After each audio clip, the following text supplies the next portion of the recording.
Flashback. Welcome back to my channel mo vlogs. তোমরা কেমন আছো সবাই? আশা করি ভালো আছো, আমিও ভালো আছি। তো চলো ভিডিওটা স্টার্ট করা যাক। তো সকালটা হয়ে গেছে, তোমরা দেখতেই পাচ্ছো। আর আমি এখানে চলে এসেছি হচ্ছে রান্না করতে। তো দুই পাশে দুই উনানে রান্না বসিয়ে আমি নিচে বসে এখনও সবজি কেটেই যাচ্ছি। তো এইখানে আমি কাটছি হচ্ছে পটল। তো আজকে বানাবো হচ্ছে পটল সর্ষে বাটা। আজকে বাড়িতে সকালবেলা সবার জন্যই পটল সর্ষে বাটা করবো, তার জন্য ঝটপট করে বসে পড়লাম। শুধু তোমার দাদা ভাইয়ের জন্য না, আজকে আর ঘরে পান্তা ভাত নেই, তাই ভাবলাম সবার জন্য বেশি করেই রান্না করি, তাহলে আমরাও সকালবেলা খেতে পারবো। তাই এখানে পটল কেটে নিচ্ছি, ফ্রিজের মধ্যে তাজা তাজা পটল ছিল, সেই পটলগুলো কেটে নিচ্ছি। আর পটল সর্ষে বাটা তো আমার খুবই ভালো লাগে, যদি সঙ্গে হয় আর একটু চিংড়ি মাছ। কিন্তু কি করব বলো, এত সকালে চিংড়ি মাছ তো আর পাওয়া যাবে না, তার জন্য আমি সকালবেলা শুধু পটল চিংড়িই করে নিচ্ছি। আর সেই মাছ আনতে আনতে সেই অনেক বেলা, বাজারে যাবে বাবা, তারপরে তো এত সময় বসে থাকলে তো আমার চলবে না, আমার তো রান্না বান্নাটারও কমপ্লিট করতে হবে। তারপরে দেখো এখানে আমি মশলা বাটছি। তো শিল নোড়ায় আমি মশলাটা বাটি। তবে আমার কি মনে হয় বলো তো, শিল নোড়ায় মশলা বাটা খাওয়ার থেকে মিক্সচারে মশলা বাটা খাওয়া অনেক ভালো। কারণ কি বলো তো, এই যে শিলটায় আমরা বাটছি, এই শিলটায় বাটতে বাটতে দেখো শিলটা কতটা ক্ষয় হয়ে যাচ্ছে। আর এইগুলো কোথায় যাচ্ছে? এইগুলো আমাদের পেটে যাচ্ছে। তাই আমার পক্ষে, আমার তো মিক্সচারে মশলা করাটা অনেকই ভালো। কারণ দেখো এই যে আমরা বছরে বছরে শিলটা কাটাই, কেন কাটাচ্ছি? এটা এটা বাটতে বাটতে তো শিলনোড়াটা একেবারে পুরো লেভেল হয়ে যায়। তার জন্য আমার মনে হয় যে এটার থেকে আমাকে মিক্সচারে খাওয়াটা অনেক ভালো। আর এইখানে এসেছি আমি শাক কাটতে।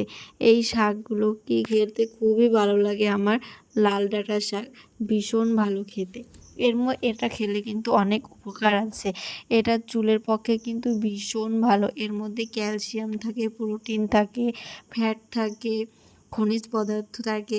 তো তারপরে দেখো এইখানে হচ্ছে আমাদের অর্ঘ্যবাবু এসছে হলুদ নিতে, কারণ ওর দিদার গায়ে চুলকানি হয়েছে, তো সেই জায়গায় নিম পাতা দিয়ে লাগাবে।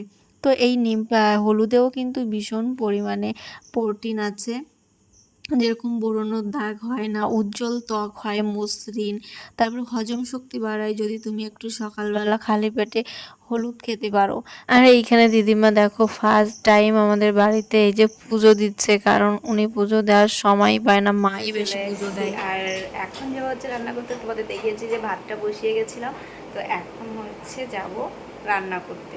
তো চলো রান্নাটা করি। আর ওইদিকে মা বাবা দোকানের কাজগুলো সামলাচ্ছে, মানে দোকানের সব কিছু গুছিয়ে গুছিয়ে নতুন যে দোকানটা হয়েছে সেইখানে রাখছে।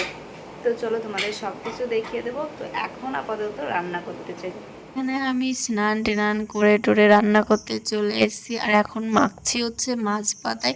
তো আমি আগে মাছ পাতাটা মাখতে পারতাম না, কিন্তু আমি এখন মাখাও শিখে গেছি, আর মাছ পাতায় দিতেও শিখে গেছি। শুধু কিন্তু আমি খেতে জানি না, আমি কাজ করতেও জানি, সেটা আমি এখন আস্তে আস্তে প্রমাণ করে দিচ্ছি।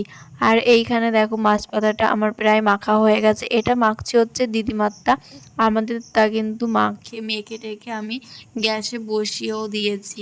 আর এটা হচ্ছে দিদিমারটা, সেটা হচ্ছে আলাদা করা হবে, কারণ দিদিমা কিন্তু পেঁয়াজ রসুন কিছুই খেতে চায় না, তার জন্য আমি আলাদা তারপরে করেছি। এটা করে আমি বসিয়ে দেবো হচ্ছে নন স্টিকে। তো এখানে দেখো আমাদেরটা কিন্তু আমি অনেক সময় হয়ে গেছে বসিয়ে দিয়েছি, কারণ এটা হতে না অনেকটা সময় লাগে, আস্তে আস্তে জাল দিতে হয়, আর জোরে জাল দিলে কিন্তু এটা পুড়ে যাবে। আর এইখানে বসিয়েছি হচ্ছে দিদিমার জন্য আমি আলাদা নন স্টিকে বসিয়ে দিয়েছি। মাছ পাতাটা সবচেয়ে থেকে ভালো হয় হচ্ছে কোথায় বলো তো, উনানে। কারণ উনানে করলে না চারিপাশে বেশ আগুনটা ছড়িয়ে যায়, আর মাছ পাতাটাও বেশ লালচে লালচে হয়, বেশ ভালো লাগে। আর গ্যাসে করলে কি হয় বলো তো, আগুনটা বেশ চারিদিকে ছড়ায় না, একটুখানি জায়গায় আগুনটা ছড়ায়। তো ওর জন্য যে জায়গায় আগুনটা পায় সেই জায়গায় হয়, আর চারিপাশে কি বলো তো কাঁচা থাকে না, কি বলো তো মাছটা হয় সিদ্ধ হয়ে যায়, একটু হালকা দাগ লাগে। কিন্তু উনানে করলে বেশ চারিপাশে আগুনটা পড়ে, আর সব মাছগুলো বেশ সুন্দর ভাজা হয়। তো তারপরে এখানে রান্না করতে করতে আমি উনানে যখন মাছ পাতাগুলো বসালাম, ভাবলাম এখন তো হাতের কাজ নেই, তাই বাসনগুলো মেজে নিই। তাই এইখানে বাসনগুলো মেজে নিচ্ছিলাম, কারণ অনেক বাসন হয়ে যায়। রান্না করতে করতে শুধু একটা দুটো বাসন হয় না, অনেক বাসন হয়ে যায়। তাই ভাবলাম যে হাতের কাজগুলো সেরে ফেলি তাড়াতাড়ি করে। তাই এইখানে আমি থালা বাসনগুলো ধুয়ে নিচ্ছিলাম। আর থালা বাসনগুলো ধুয়ে ধুয়ে আবার জল পাশে জল নিগড়াতেও দিচ্ছিলাম, কারণ থালা বাসনে জল থাকলে ভালো লাগে না। থালা বাসন শুকিয়ে থাকলে সেটাই বেশ ভালো লাগে দেখতে। আর সারা বাড়ি জলও ছড়ায় না। আমি কি করি, থালা বাসন ধুয়ে ওইখানে বুট করে রেখে দিই আর জলগুলো ভালো করে মুছে রেখে দিই, তাহলে তাড়াতাড়ি শুকিয়ে যায়। এটাই আমি করি প্রত্যেকদিন। তারপরে আবার রান্নাঘর ভালো করে মুছে টুছে রেখে দিই, যাতে তেল চিটচিটে ভাবটা না থাকে। আর এই তেল চিটচিটে ভাব থাকলে না, কোথাও হাত দিলে মানে গায়ের মধ্যে কেমন একটা হয়, মনে হচ্ছে কি কতদিন মুছি না, এরকম একটা বেশ মনে হয়। তাই ভাবি কি একটু কষ্ট হলেও না কাজগুলো কমপ্লিট করে রাখি, তাতে দেখতেও সুন্দর লাগে আর নিজেকেও বেশ পরিষ্কার মনে হয়। হ্যাঁ, মনে হয় যে আমরা কিছু একটা পরিষ্কার করে রেখেছি। তো তারপরে দেখো দোকানে এইখানে এই পর্যন্তই কাজবাজ করা হয়েছে আজকে। আর এইখানে মা বসে আছে, কারণ আজকে সারাদিন এই কাজের পেছনেই ছিল মা আর বাবা, আর আমি রান্নার পেছনে। তো এই শোকেসটা মানে উঁচু করে আনতে আমাদের তিনজনের ভীষণ কষ্ট হয়েছে, কারণ ভীষণই ভারী ছিল এই শোকেসটা।